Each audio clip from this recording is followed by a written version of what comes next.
Education world में आपका स्वागत है दोस्तों मैं आशुतोष व्यास ऑर्गेनिक केमिस्ट्री की सीरीज में आज आपके लिए लेकर आया हूं टू स्टीरियोजेनिक सेंटर वाले कंपाउंड्स की इनके हम ऑप्टिकल आइसोमेरिज्म कैसे निकालेंगे और इनको क्या क्या बोलते हैं जब किसी भी कंपाउंड में दो स्टीरियोजेनिक सेंटर हो। आपको मैंने स्टीरियोजेनिक सेंटर या किरेल कार्बन के बारे में मैंने आपको बता दिया था। चलो मैं एक बार आपको फिर से बता देता हूं और ये क्या है और कैसे हम इसको करेंगे। देखो, जब कोई भी मान लो कार्बन है जिसके चारों ओर क्या है, अलग अलग ग्रुप लगे हुए हैं। कौन कौन से ग्रुप लगे हुए हैं? अलग अलग ग्रुप। जैसे मान लो मैं इसकी बात करूं, क्या है ये है लैक्टिक एसिड। ठीक है, अब लैक्टिक एसिड में क्या है कि इसके अंदर एक स्टीरियोजेनिक सेंटर है, या मैं कहूं कि ऐसा सेंटर जो आने वाले लाइट है उसको घुमा देगा। जैसे ये इसके चारों ग्रुप अलग अलग है, कार्बोक्सिलिक ग्रुप है, हाइड्रोक्सी ग्रुप है और मिथाइल ग्रुप है और हाइड्रोजन है। तो अब मैं कहूं कि ये तो एक हो गया, यानी इसके ऑप्टिकल आइसोमेरिज्म हम आसानी से बता सकते हैं कि जैसे ये हमने यहां मिरर इमेज, ये मिरर लगा दिया बीच में, तो ये हो गया। लेकिन अगर तो हम कह सकते हैं कि भी इसका एक ही मिरर इमेज बनेगी। क्या बनेगी? एक मिरर इमेज इसकी बनेगी और इस मिरर इमेज को बोलते हैं, एक वर्ड आया नया, एनाइंशियोमर। अब भैया ये एनाइंशियोमर क्या है कि अगर कोई कंपाउंड एक दूसरे के मिरर इमेज है तो वो एनाइंशियोमर कहलाएंगे।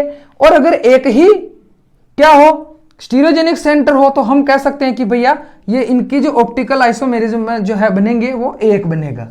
लेकिन मान लो अगर स्टीरियोजेनिक सेंटर 2 हो या मोर देन 2 हो, तो हम ये चीज को कैसे निकालेंगे और कैसे बताएंगे कि भाई इनकी कितनी मिरर इमेज बनेगी और कौन एंशियोमर होगा। तो यहां पे 2-3 डेफिनेशन और आएगी, वो आपको याद रखनी होगी। तो चलो अब हम चलते हैं सीधे अपने मेन टॉपिक पे। तो देखो, तो अब मैं यहां कह रहा हूं कि ऐसे कंपाउंड जिनमें दो स्टीरियोजेनिक सेंटर हो, दो किरेल केंद्र हो, तो उनकी ऑप्टिकल आइसोमेरिज्म कितने होंगे। लेकिन यहां एक सिचुएशन और आती है, वो ये है कि जो कंपाउंड है टू स्टीरियोजेनिक सेंटर, उसके जो चारों ओर ग्रुप लगे हों, पहले तो वो ग्रुप क्या हो, वो समूह है क्या हो, असमान हो। क्या हो भैया? वो जो चारों समूह है वो असमान हो। ठीक है, और दूसरे वो कंपाउंड जिनके जो चारों समूह है वो क्या हो, समान हो। तो उनके कितने ऑप्टिकल आइसोमेरिज्म बनेंगे, कितने एनाइंशियोमर होंगे, कितने डायस्टीरियोमर होंगे, इनकी हम आज यहां पे पूरा कॉन्सेप्ट क्लियर करेंगे। तो देखो, बिना समय गए टॉपिक पे चलते हैं कि ऐसे कंपाउंड जिनके समूह असमान हो, जैसे मैं बात कर रहा हूं मान लो इस वाले कंपाउंड की। देखो,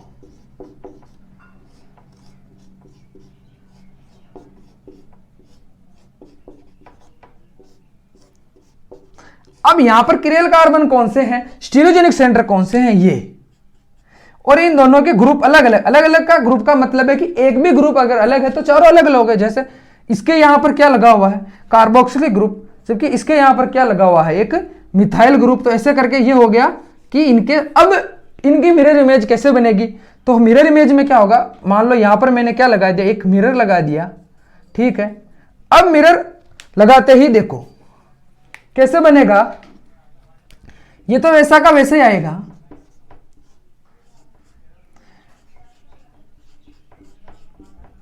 और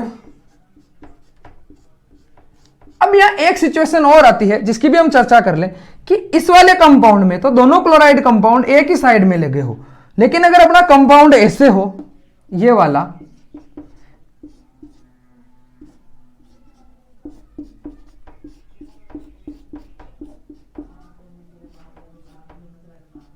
ये लो, इसकी मिरर इमेज क्या होगी, वो होगी ये वाली।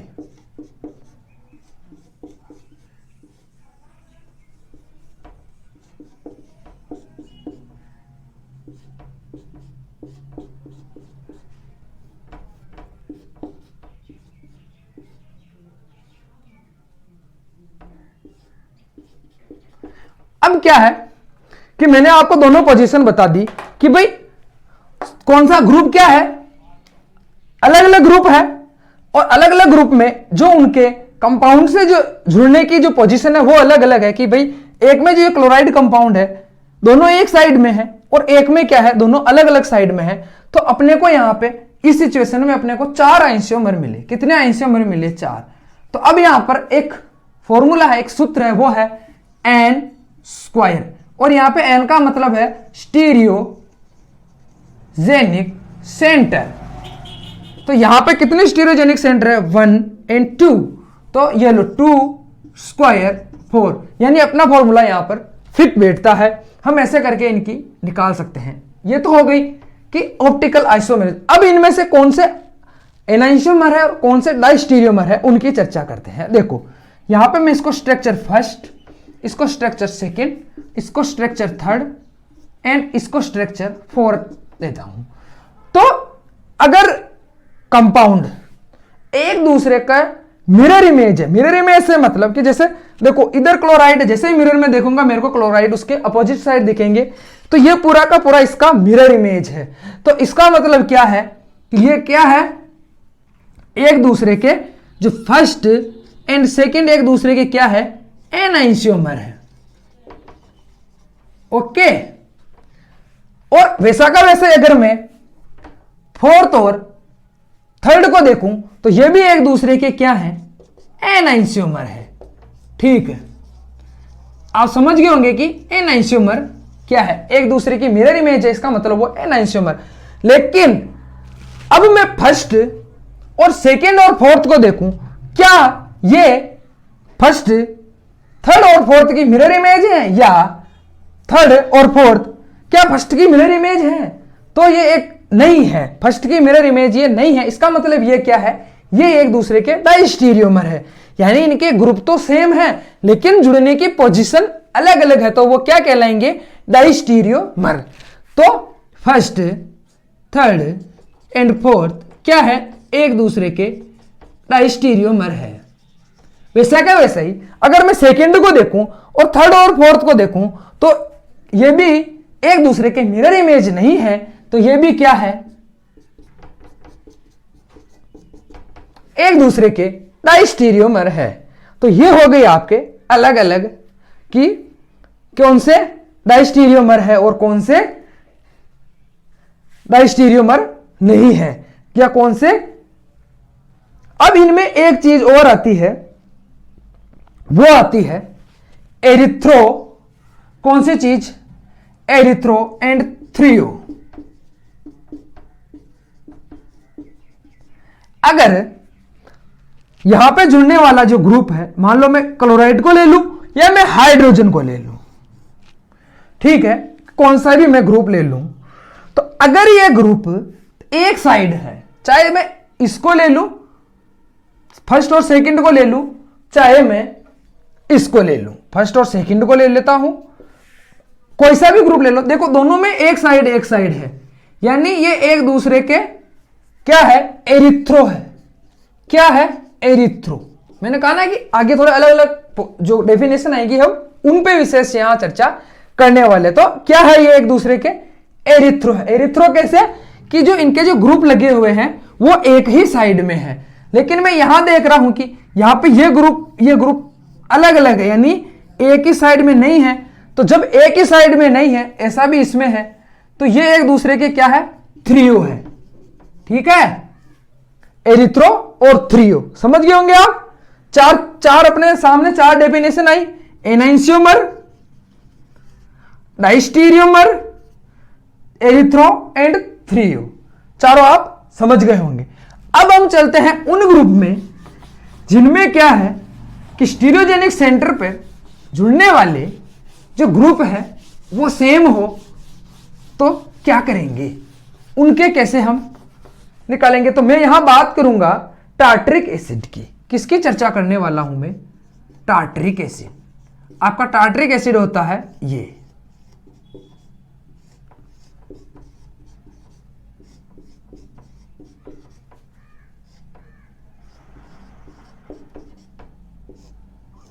हो गया आपका टार्टरिक एसिड। ठीक है, तो अब इनकी कितनी मिरर इमेज बनेगी पहले वो बताऊंगा, फिर आपको मैं फॉर्मूले पे लेकर चलूंगा। तो देखो ये हो गया इसकी मिरर इमेज।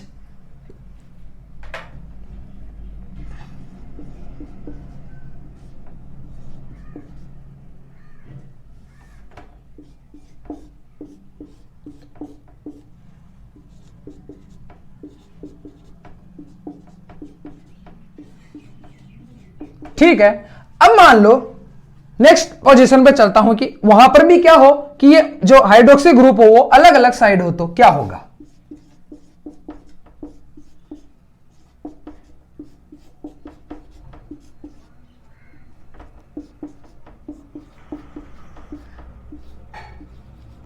तो इसकी भी अगर मैं मिरर इमेज बनाऊं तो वो कुछ इस तरह से बनेगी।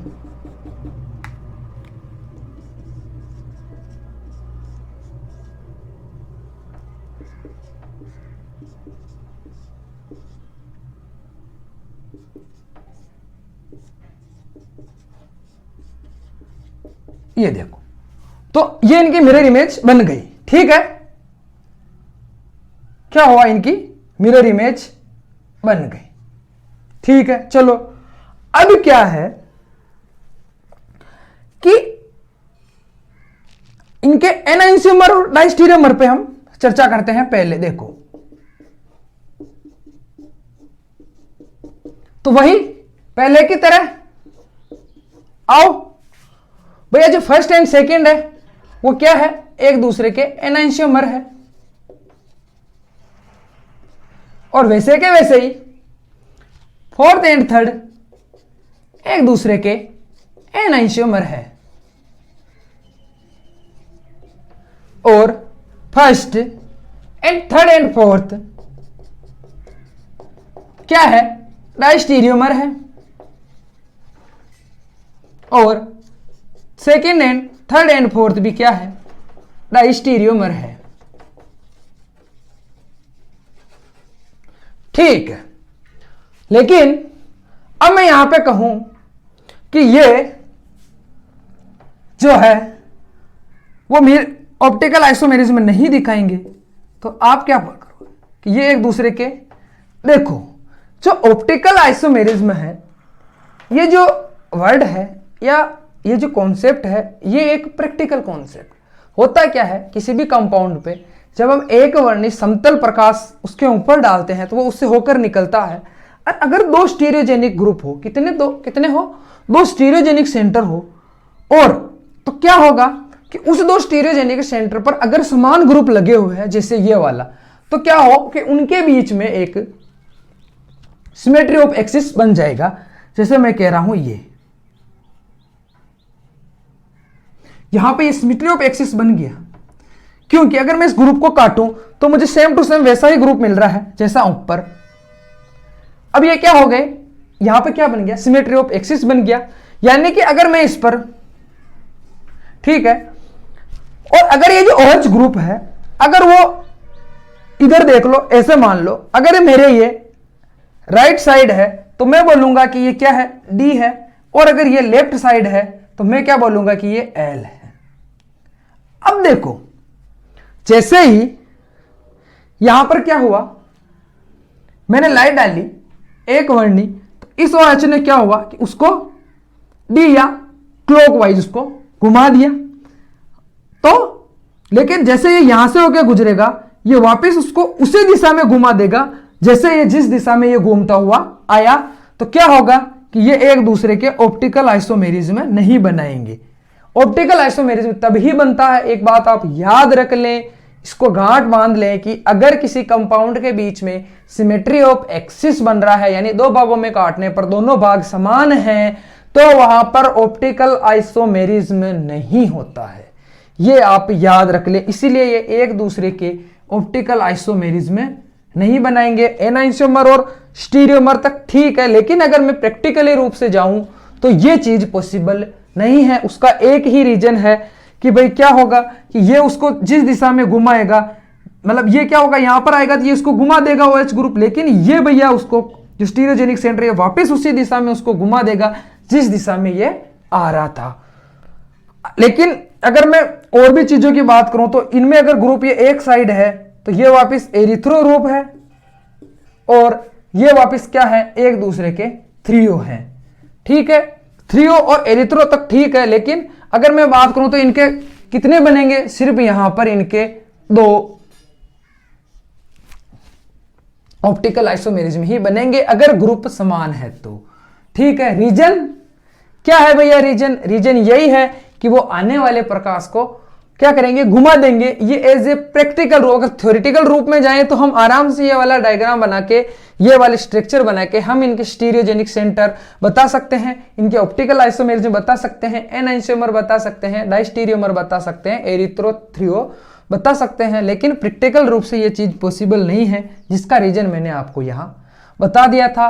और आज ये compound with 2 stereogenic centre topic लेने का रीजन भी यही था, क्योंकि जब 2 स्टीरियोजेनिक सेंटर आ जाते हैं तो ये प्रॉब्लम आ जाती है कि भाई वो कितने ऑप्टिकल आइसोमेरिज्म बनाएगा। तो याद रखें, अगर उनके ग्रुप डिफरेंट है तो 4 बनाएगा, अगर 2 स्टीरियोजेनिक सेंटर की बात कर रहा हूं, या एन आप याद रखें। और अगर ग्रुप सेम है तो वो कितने बनाएगा, 2 बनाएगा। ये सिर्फ स्टीरियोजेनिक सेंटर तक बात, अगर 3 रहेगा, 3 स्टीरियोजेनिक सेंटर रहेंगे तो कोई प्रॉब्लम नहीं रहेगी, लेकिन 4th आते फिर ये प्रॉब्लम होने लग जाएगी। इसीलिए आप थोड़ा सा इस कॉन्सेप्ट को अच्छी तरह से याद रखें। ये नीट और जेईई के हिसाब से बहुत ज्यादा इंपॉर्टेंट है, वहां पे इससे क्वेश्चन पूछते हैं कि ऑप्टिकल एक्टिव है, ऑप्टिकल एक्टिव नहीं है, और भी जैसे कौन इनके एनाइसोमर है या कौन सा डाइस्टीरियोमर है, ऐसे क्वेश्चन वहां पे पूछे जाते हैं। और अगर 11th और 12th की मैं बात करूं तो वहां पर इनसे सीधे से आपको थ्योरेटिकल क्वेश्चन पूछे जाते हैं।